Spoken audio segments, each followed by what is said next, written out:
So welcome to another edition of Ice Right, where we teach you about your rights and responsibilities. Today we throw the spotlight on the former senior high school prefect of the Keta Senior High School. He was denied of his transcript for a couple of days, well, a couple of months, I must say. Now he has the transcript. But what are the legal lessons to be learned from this? What does the Constitution say? Does it say anything at all that regulates the relationship between students and school authorities? We speak to legal authorities to find out what the Constitution says. Stay tuned. The Keta Senior High School is one of the oldest and most prestigious schools in the Volta region of Ghana. The school has churned out fine ladies and gentlemen who have and still occupy key positions in the country. With a track record of discipline, school authorities have resolved not to ever let down the rod of discipline. One of the fine gentlemen the school has groomed is 18-year-old Cyril Hedido. Cyril, from the first year, was selected for an award conferred by the President of the Republic of Ghana. He was the male representative of the Volta region, and part of the award package was a study program in the United States of America. To summarize a long story, Cyril completed Ketasco in 2014 as a senior prefect of the school. He had to return for his transcript for an English program called SAT. That was when his issues began. First, Cyril had to get the document from Assistant Headmistress in charge of academics, Madame Enyunam. When I went into the office, the first thing that she said was, she doesn't have any issue with me, she doesn't want to see me and doesn't even recognize me as a student of the school. So she's not ready to listen to me. So I've not even brought up the issue of the transcript. That was right away what she said. So I actually was perplexed and I had to go and ask the Assistant Master Administration, Mr. Azalete, to come with me. So he came with me to the office and it was the same thing. When we were about entering, she said the same things and she said she doesn't even know what I am here for, but she's still not ready to hear me out. So I should just go away. So I really didn't understand the whole thing. Mr. Zalete was trying to plead on my behalf that whatever it is, she should please listen to me, but she insisted. So I had to leave the school that day. And once I didn't understand the whole issue, I had to call my father that day. The assistant headmaster could not lead Enyunam into a change of mind. So did many other people, including Cyril's father. Gershon Vigbedo, a physically challenged man, lives in Keta. From his times as a pupil teacher, he's developed and now holds a diploma. He is a teacher at the Monome EA Primary School. From here, he has traveled across miles to the Keta Senior High School, not less than 6 times, to follow up on his son's transcript. He had gone to see both the assistant headmistress and the headmaster, SDK Sedanukwao. Sometimes, with the delegation of clergy, he could not understand how a whole school prefect of Ketasco is not known by the school. During his time, he was made the school prefect of the school. Even on that, he led a delegation to Benin. He led a delegation from the school to Benin on a same program. The headmaster told me to go and come Monday. But when I'm coming, I shouldn't bring along anybody because he didn't know those people with me. I alone brought my son to the school, so I should come on Monday morning. But when I wanted to come, I should come early in the morning because he will be traveling on that Monday. So you went there on Monday? So we came back with the pastor. So Monday I went. I started the journey from here around 5 o'clock a.m.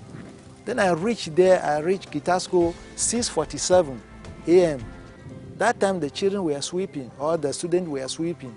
So I was there before even the doors are opened. I stood there for a long time. He wasn't coming, or he was not coming. When I asked of him, they say he was at the house. Around 9 o'clock, I went to his bungalow. As soon as I was about to enter the bungalow, a woman came out and then told me that the headmaster said I should go and be waiting for him at the office, not the house that he wants me. So I went back and then sat at the entrance of his office. I was there around 10:15 that way a.m. He has come. And even as he has come, he was attending to some issues. I quickly wanted to enter the room because that time I was hungry. On one of the many occasions that he's visited the school, he was told to bring his son, who was then in Accra. Cyril set off from Accra but could only get to Keta at about 8 p.m. Finally, there was a chance to meet on the matter. So we entered the office. And then we sat down there. When they came, they were questioning my son to know actually the mistakes he has committed or the offense that he has made against the lady who said she didn't know him. Actually, my son didn't know what to say because he said he was made a prefect at the school and more or less he is a human being. He can recollect all that he has done in the school up to that day. So they were saying that if he can be at the position to tell actually what he has done, then he shouldn't expect his transcript that night. So we should go back and he should go and sleep. If he is able to remember or recollect the offense, then he should come. Actually, I was out of my mind, and even I nearly wept because of the detention made. We went and then slept with the boy I mentioned, Waglo.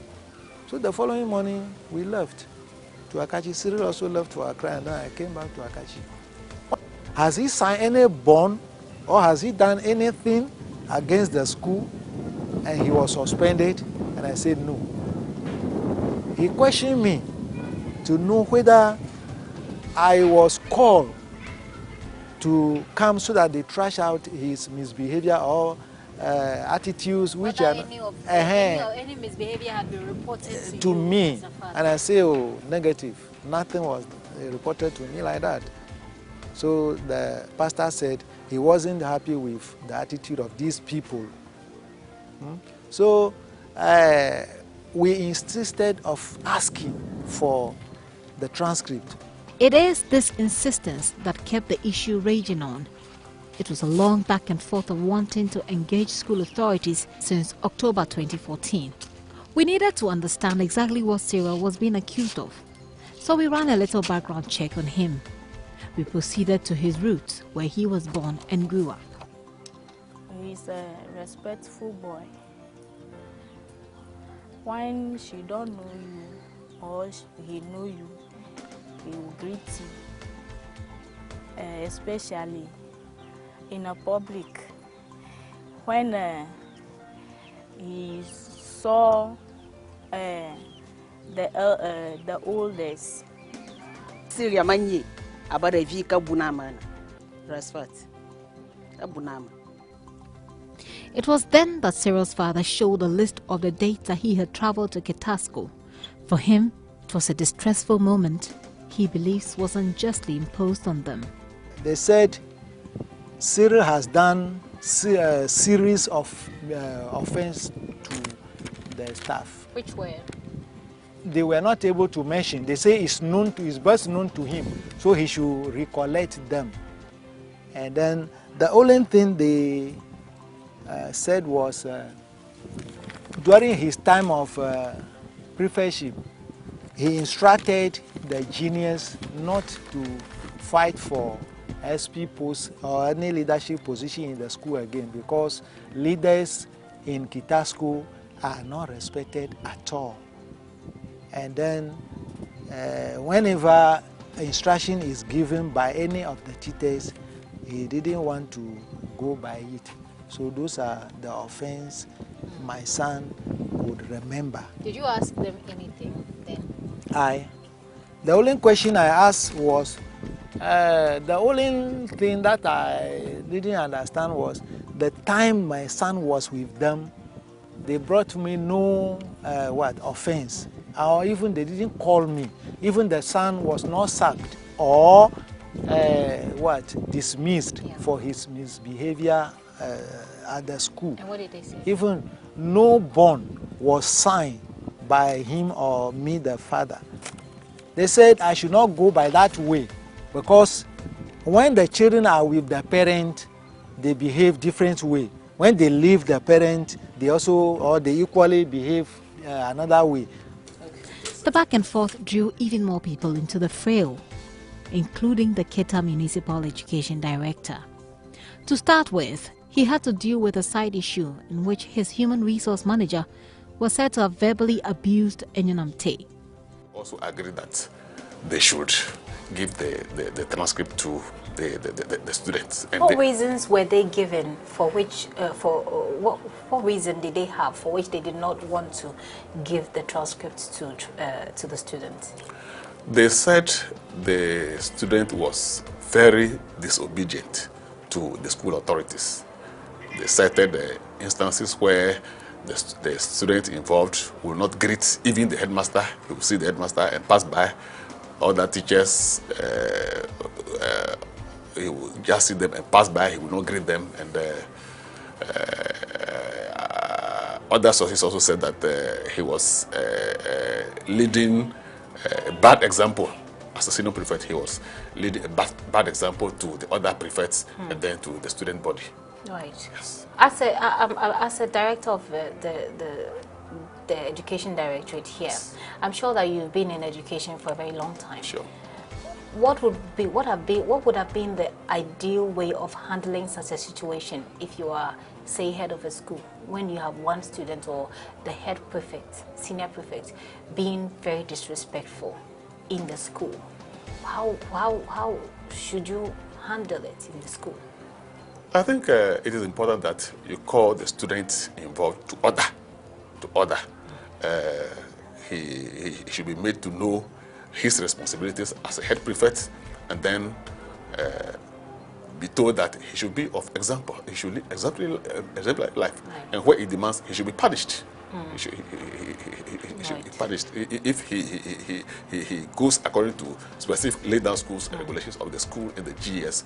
He should be punished. Whilst he was a student. Whilst he was a student, yes. So if he finishes school and comes back to the school for his transcript, what do you say about withholding, if you like, his transcript, or saying that, well, I do not know you? I mean, how does this whole scenario play out to you? I think that that should not be the case. The school authorities shouldn't withhold this right from the student. He should have been given his transcript, because whatever the case may be, I think that the student should have been called to order before he leaves the school. Once he passes out, if there is any outstanding issue between him, I think before a student leaves, there shouldn't be any outstanding issue between him and the school, especially a prefect of that caliber. So I believe that whatever issues that the school has with the student should have been trashed out before he went out. But the agreement, after a long negotiation, was for the transcript to be given. The transcript was given to Cyril after what we came to know as an intervention from Accra. The case became very big, very, very big. It went to the municipal assembly. Who sent it there, I really don't know. Then somehow it got to the national headquarters. So it got to the GES headquarters here in Accra. And I had to go and see the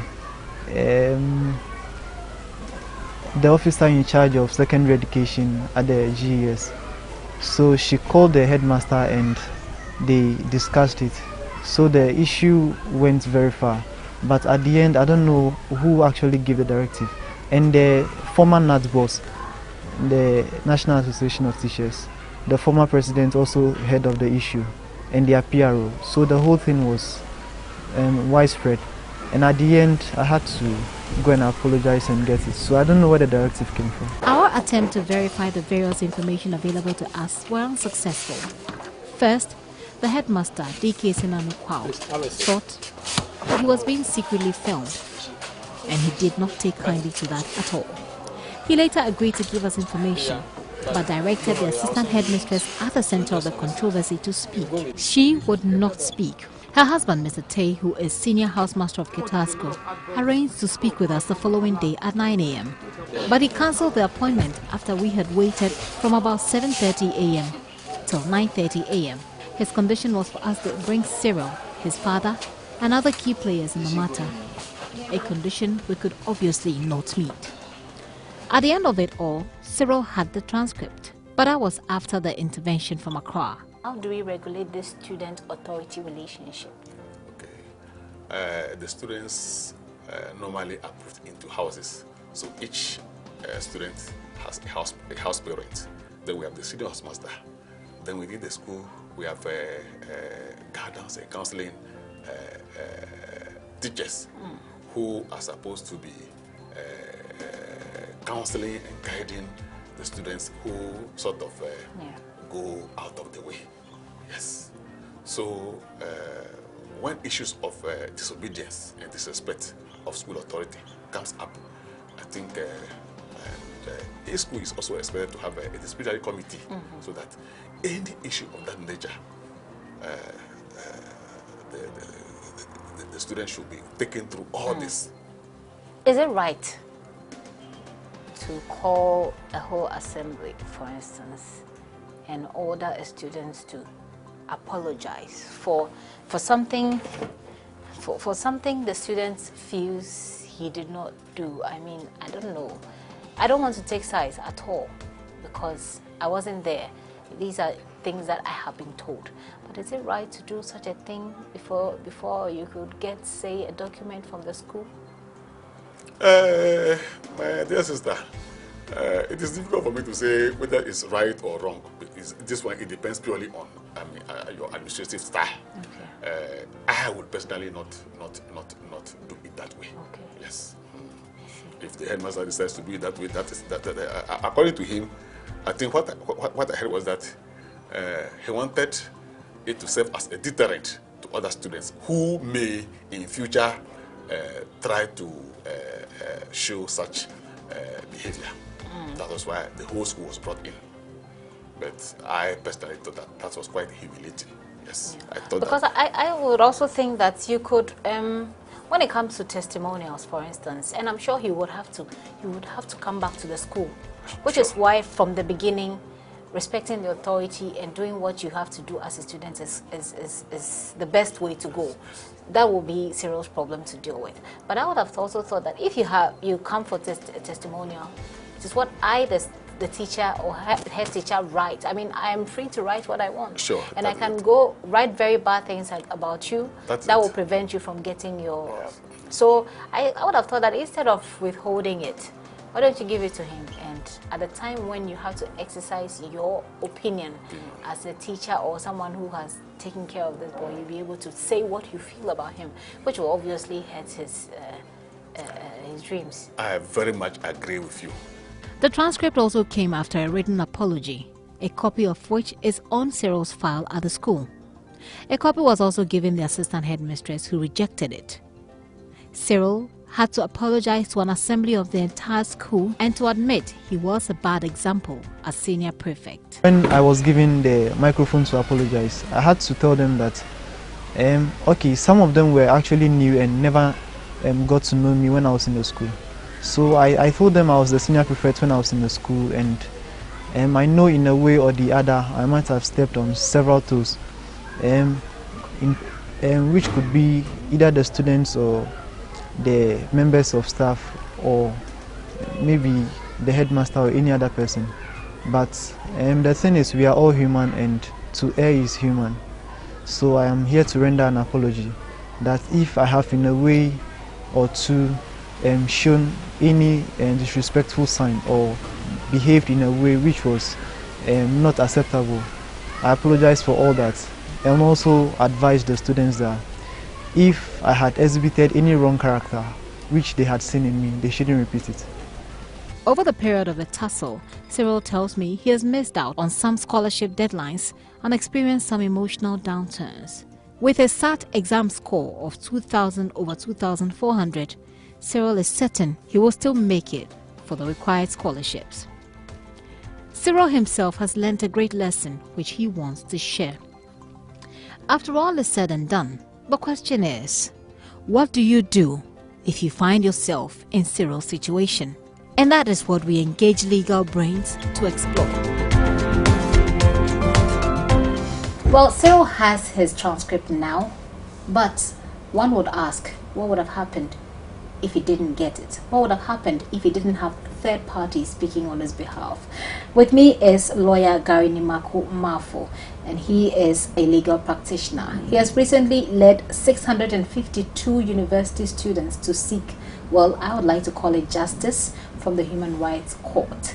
Their right to education, well, something they almost lost, they did not lose, because they were led by this legal practitioner that we have here. We're going to bounce Cyril's issue off him and get exactly what you should do if you find yourself in such a situation. So welcome, sir, to the show, and many thanks for your time. Thank you, thank you. Good evening, Gifty, and good evening to your viewers. I wouldn't want to just rubbish school authorities and say that they've committed one blunder or not. Have they committed anything? Is there anything wrong?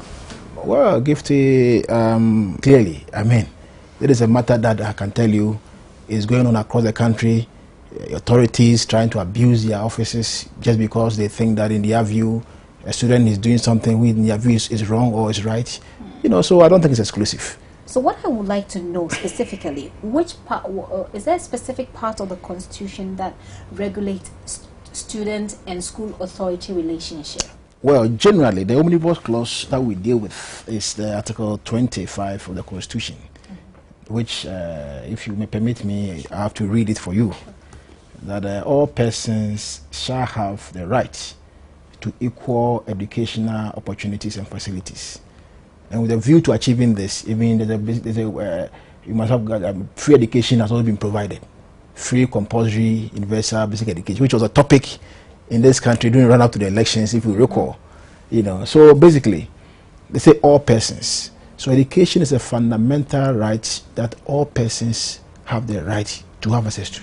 But it doesn't break it down to tell you about what kind of relationship that the school authority can have with the student, because you have a higher authority in terms of school authorities looking down on the students. So the student is afraid to come out with some of these. You see, the bottom line, what we must all understand is that if you are a student and you are put in the school might have its own internal regulations that regulates personal conduct and personal behavior. Now, whatever regulations school may put up cannot be inconsistent with the Constitution of the Republic. Right. All right? Now, I mean, for instance, the school can say, if you want to go out, come and take exeats. These are all just to mold your upbringing.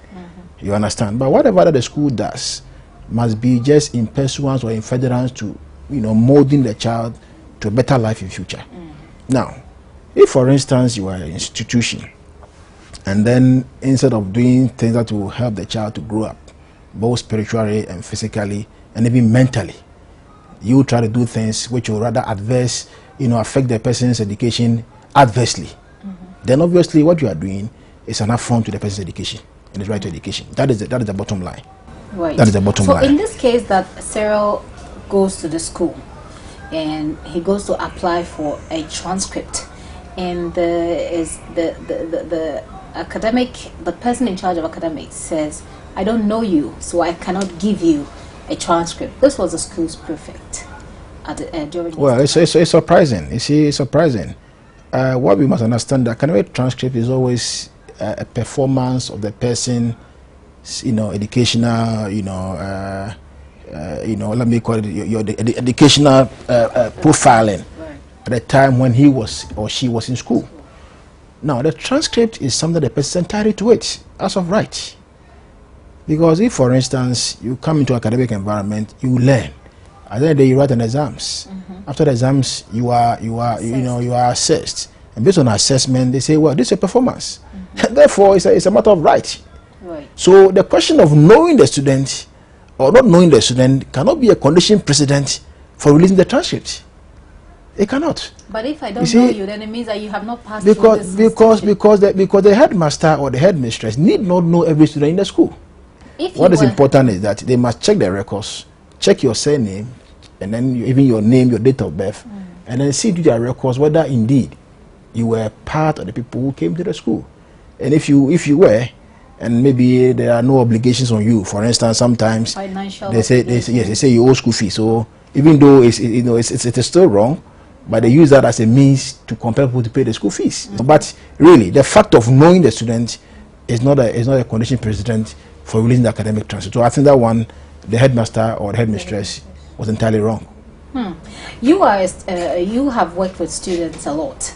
If this case, assuming that Cyril did not get his transcript and he came to you, presented his case to you, what would be your foremost defense? What would be the defense that you put up that you think should secure you? First of all, I would have written to the school to make a demand on them to release the transcript.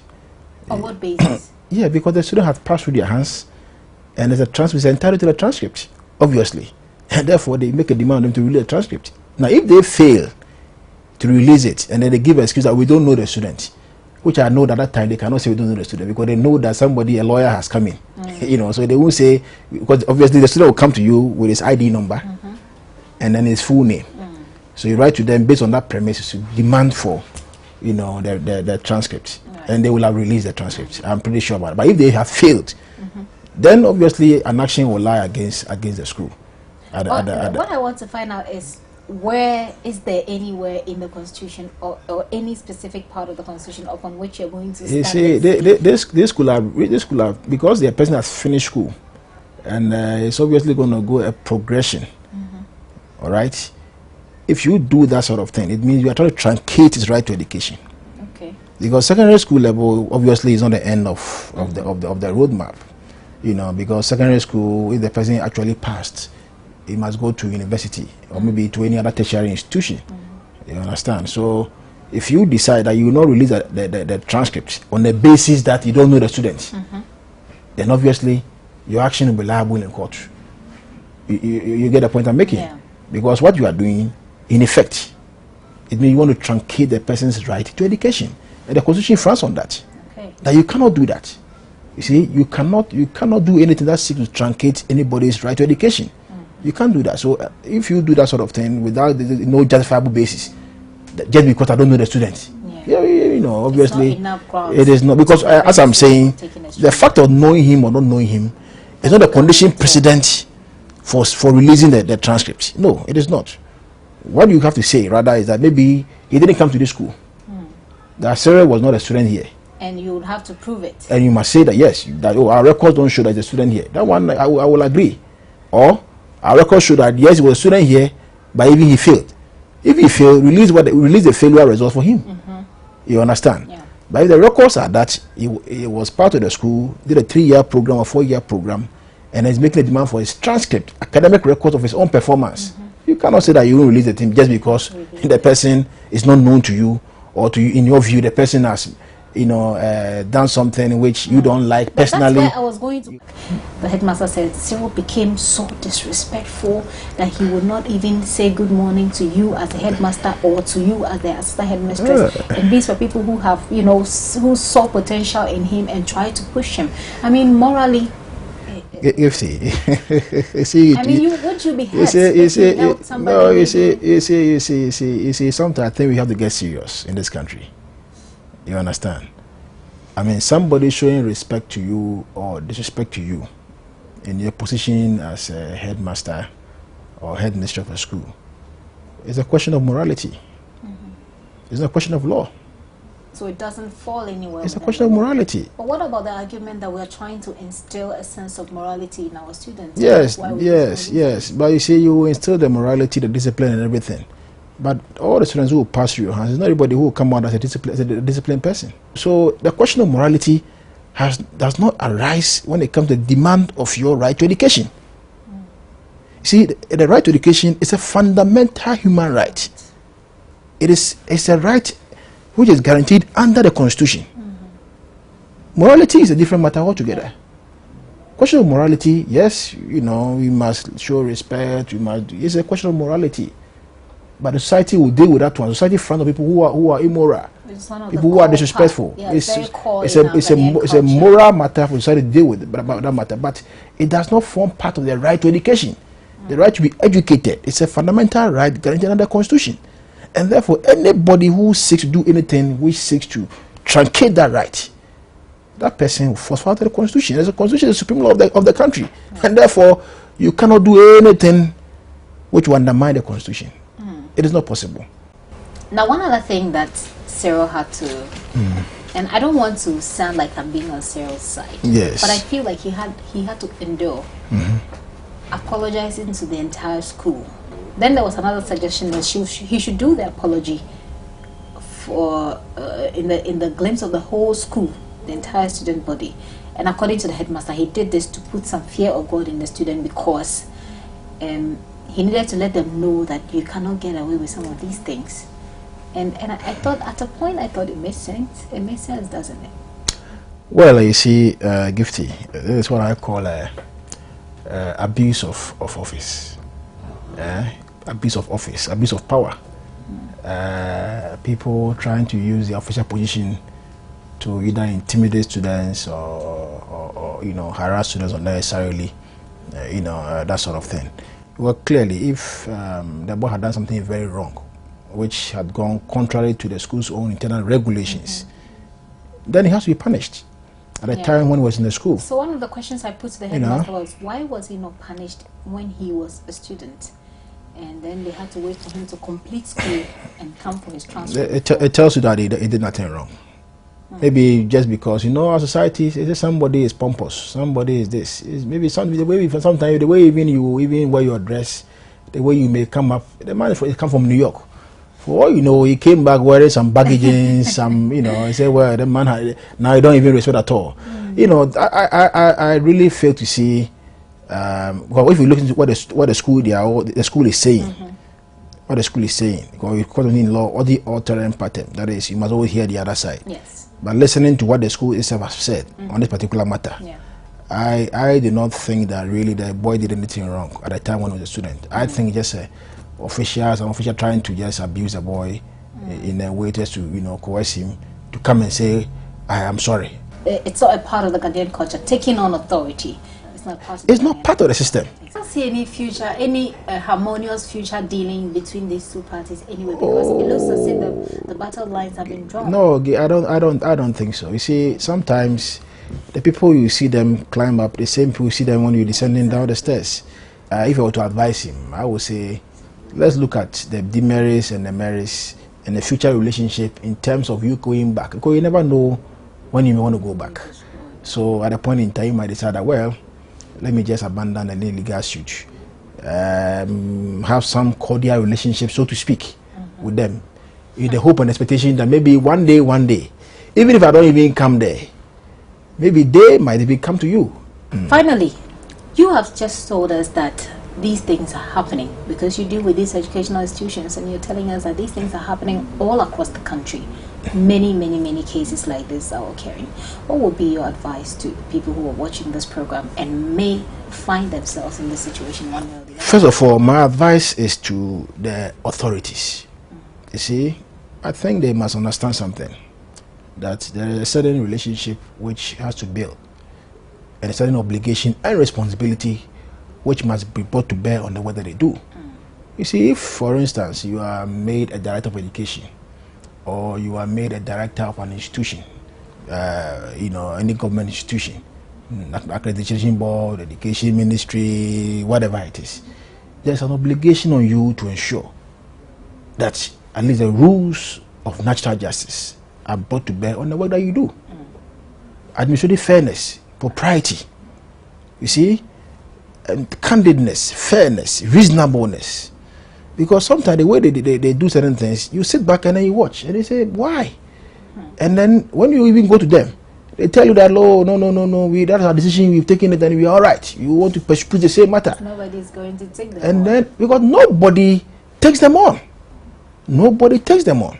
They, first of all, must check and make sure that whatever they do should be in conformity with the Constitution. Article 23, Article 296, we talk about discretionary power, which should be used in a reasonable, in a fair manner, in a manner that's not capricious. So that at the end of the day, whatever they decide, they will ensure that it's in conformity to the Constitution, which is the supreme law of the country. And for the victims too, students who are upcoming, the future of the country lies on them. Now, if you push people out of school, it's two things that you give them. They go wayward, And when they go wayward, the social effect and the impact is worse. So education is paramount. The technical education, whichever that you want to, is paramount. So that at least you can put a person in a certain pedestal that their life can be better for the betterment of our society, for the betterment of Ghana. And therefore, any other person who does anything in his bid to truncate that kind of right, I don't think the person should be spared at all. My final word simply is that we live in a country, we live in a rule of law, and the law must be seen to operate. And everybody's action must be conform to the law. And therefore, if for some reason you believe and you are convinced that somebody's action or inaction is not in conformity to the law and is violating your right to education, you have a right to come to court for the court to enforce that right for you. Right. Lawyer Gary Nimako Mafo is a legal practitioner. He has led 652 students recently to the Human Rights Courts in a bid to fulfill their right to education. Speaking to us, thank you very much, sir. You're welcome. About what serial situation, how serial situation could have gone, but hopefully, thankfully now he has it. My name is Gifty Andoapia. This has been Ice Right. I'm sure that you've learned quite a lot and you will spread the message. Now, if education as a right provided for in the Constitution is paramount, and so if, like the lawyer is saying, you have cause to believe that it is being violated, he says, go to court. The Human Rights Court is waiting for your complaints. Many thanks for your time. We look forward to seeing you again next week.